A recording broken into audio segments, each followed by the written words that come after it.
Verruckt, which in German means crazy, is the best Call of Duty Zombies map and sadly the peak of the Call of Duty Zombies concept. This isn't because they did all that they could with the formula, rather than they broke it, not understanding the delicate balance between all of the various gameplay elements. It's also the most forgotten map. Thanks to a nearly dead player base on World at War Zombies, this forces you to play a specifically co-op designed map in solo, which misses the entire point of the experience. Today, the most that is remembered about Verruckt is aesthetics without context, like the Insane Asylum theme, along with the introduction of perks and the power switch. What isn't remembered is the compelling survival experience in 4-player co-op that builds upon absolutely everything in Nacht Der Untoten while still maintaining that delicate balance of the game's design. Most today just see it as a vaguely hard map, missing the entire point on how the game mode could have been properly built up to emphasize deeper, more cooperative strategy, rather than a broken, simplistic solo experience.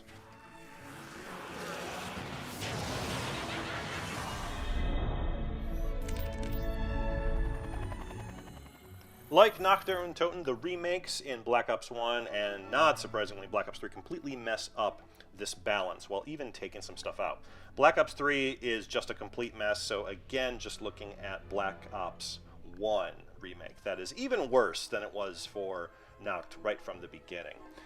Looking at the numbers, there is still more, though, that play Verruckt than all of the maps in World at War. So that's where this concept goes. Starting off, there is no Springfield weapon on the American side of the map, which isn't that big of a deal, but the sprinters that come in starting at round 6 are now completely gone. Other problems, like with Nacht, are the usual stuff with monkeys, the modern weapons, but there is at least one good thing, and it's the amount of time it takes to get to the box. You have several barricades until you get to the power where you just have that one door in Nacht Der Untoten.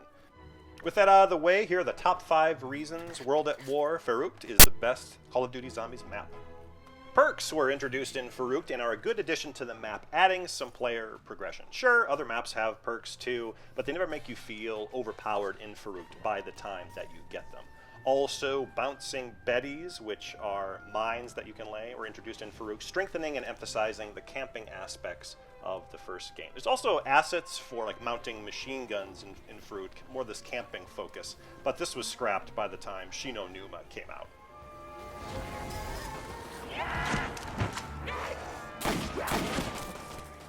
Traps were also introduced in Verruckt, but implemented differently than you'll see in most maps. Whereas in most maps they facilitate training, in Verruckt it's camping, building upon Nacht Der Untoten again. This is because there's nowhere to go. There are 2 traps on opposing balcony. One side has 1 window, the other side has 2. However, the difference is the trap switch is located only on the balcony with nowhere to go. Once you activate the trap, you're stuck on that balcony. You can technically go through it if you have the Juggernog perk, but then you're weakened and vulnerable, and then if you want to get to another camping spot, you got to run all the way to the other side of the map, and since keeping portions of the map is closed for camping, like one of the doors if you're on that one window map, this isn't an option anyway, and going the other way is basically impossible, especially in 4-player co-op. But what's the big deal about it? Well, having that trap on the inside, meaning if you are with a group, you don't have the option to activate one side or the other. So you have to be cooperating with your team, deciding when you get overwhelmed by zombies, the entire group goes in, going back to emphasizing the co-op nature of the game.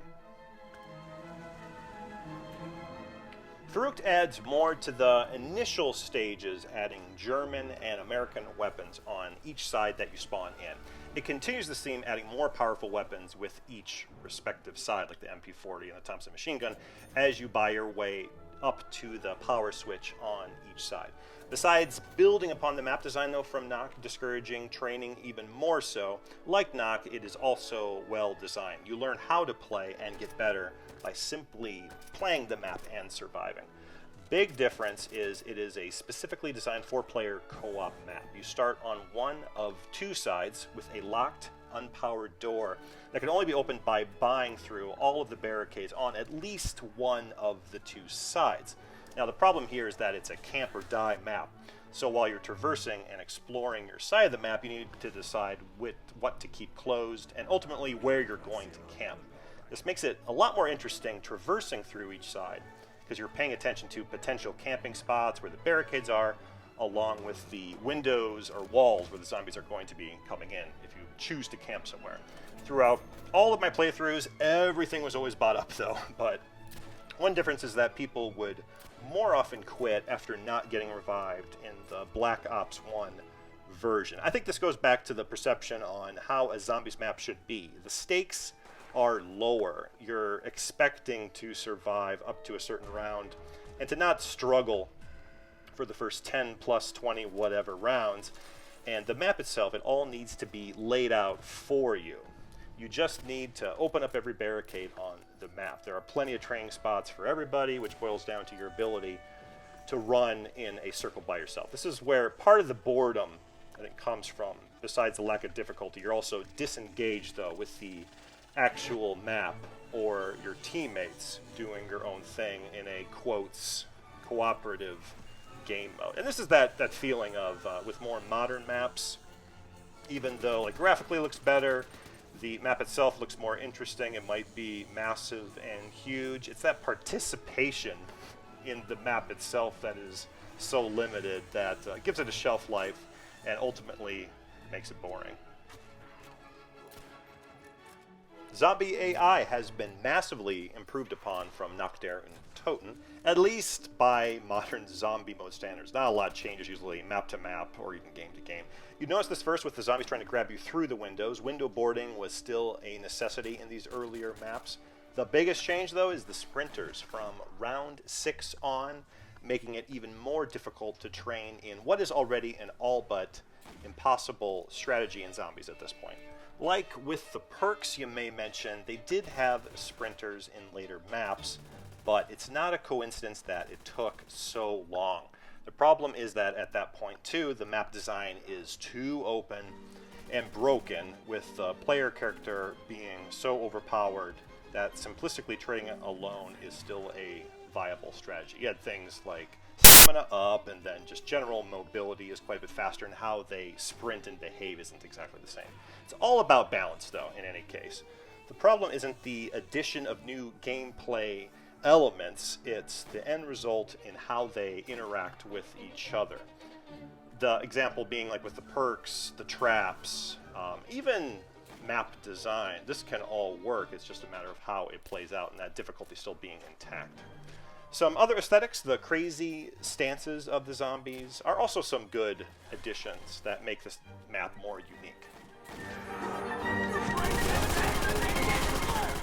Speaking of all of these elements, they translate to a well-balanced game where camping is the only real viable strategy in 4-player co-op. The perks add a good player progression while not being overpowered. The traps and bouncing betties are the most useful when camping. The map design maintains that same enclosed feeling of Nacht while also building upon it with more camping spots and being designed with 4-player co-op in mind, with the locked door in the beginning that you have to power on to unlock, which in of itself makes it impossible to camp with not enough space to run around with so many zombies. The upgrades to the zombies punishes you for not camping while also making it more difficult to board up the windows so they can grab you. If you get downed away from a chosen camping spot or too far away from your group, even having a quick revive with the perk doesn't guarantee you will get picked up, eventually being impossible not even that far into the game.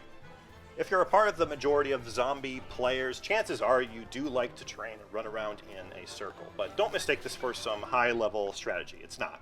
It's something you can do only if a map is broken playing in a 4-person group. Some are more broken than others, but a map is broken depending on the ease to run around a map in a circle while playing in that 4-person group. It's not smart or even hard. It simply involves moving around alone. It allows you to continually buy a gun off the wall and mindlessly waste ammunition. Worst of all, the action and pace grinds to a halt, spending more time literally running in a loop than in actual combat. In contrast, camping involves close cooperation with your teammates at first deciding where you camp. Once you're set up, you're maximizing and alternating your shots, reloading from a stationary position, standing, crouch, or prone, shooting in a line of zombies to get as much damage to as much zombies as possible per shot. Deciding when or if you have to fall back to the shock trap also requires close cooperation. Misunderstood perks like double tap even come into play. Again, they even have assets to convert the machine gun to a mounted stationary gun in Verruckt that was scrapped in Numa on. This is why a continuous player base for older maps like Verruckt are so important. The logical conclusion of how and where to hold up with a 4-player group requires actual time and experience with the map. Verruckt is not the best zombie map because it reached some potential peak of what Call of Duty Zombies could be across just 2 maps in the first game. It's the best because of the direction COD Zombies went immediately after Verruckt, gradually degrading what was established in Nacht and built upon in Verruckt, namely camping and the challenge to survive. At some point, this change was deliberate. It didn't necessarily happen with the next map being more of an experiment, but the approval of what they did change, and more importantly, what stayed the same, made the co-op mode become the same stagnant mess that the competitive multiplayer mode is often criticized for. It is ultimately a casual experience, all thanks to larger, more open maps, ever more powerful player characters, and the same old or otherwise even weaker AI. It's especially important to pay attention to what has stayed the same, or at best, barely changed. Today's zombies can only be played with a maximum of 4 players still, against essentially the same AI that ends up being weaker directly or indirectly thanks to the game's design. Lessons from Nacht and Verruckt are completely upside down, being inclusive where it should be exclusive, and it's exclusive where it should be inclusive. Today, the unnecessary and complicated upgrade systems, along with needless Easter eggs, make it exclusive to a handful of people that care about getting to high rounds, thanks to the base game's lack of difficulty and just how long it takes, the time commitment, making it irrelevant to the majority until they get to a ridiculously high round. This is in place of an inclusive, straightforward, proper game design where you can simply learn everything by playing. In Nacht and Verruckt, you understand everything about the game the more that you play it. Instead of proper game design, though, we have the inclusivity reserved for the lack of difficulty to get as many people playing as possible, with an upgrade system vapidly acting as motivation and ultimately a distraction to keep more people playing. Then they can buy some microtransaction crap to help fund the next map that does the same thing. Essentially, it is the co-op version of getting people to play the game over thoughtful game design, like with COD competitive multiplayer. The direction is clear, though. It's now about general exploration, upgrading through some bloated system Easter eggs, and getting to higher rounds where you finally get to see the difficulty along with a casual single-player experience in a 4-player cooperative game in massive maps that have enough training spots individually for everybody. At the end is a meaningless achievement to get to an easy high round that feels the same whether you play in co-op or alone.